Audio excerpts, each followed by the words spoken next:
వనపర్తి జిల్లా పిండెంచెర్ల సర్పంచ్ స్థానానికి 8 మంది అభ్యర్థులు పోటీ చేస్తున్నారు.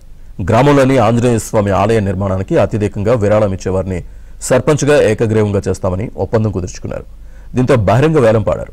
కాంగ్రెస్ పార్టీ మద్దతుతో పోటీ చేస్తున్న అభ్యర్థి 30 లక్షలు విరాళం ఇచ్చేందుకు సిద్ధమవగా అదే గ్రామానికి చెందిన మరో వ్యక్తి 45 లక్షలు దేవాలయ నిర్మాణానికి ఇచ్చేందుకు సిద్ధమయ్యారు.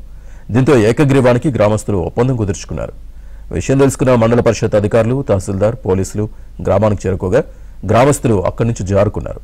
ప్రజాస్వామ్యంలో ఓటు హక్కు వినియోగించుకుని నచ్చిన అభ్యర్థికి ఓటు వేసి గెలిపించుకోవాలని అధికారులు కోరారు.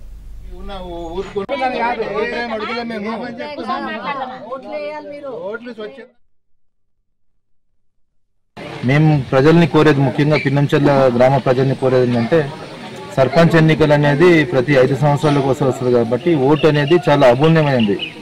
ఆ హక్కుని ఎవరు కూడా ఇక్కడ వేస్ట్ చేసుకోకుండా ఎలక్షన్లో పాల్గొని అందరూ కూడా ఓటు హక్కు వినియోగించుకోవాలని మేము కోరుతున్నాం.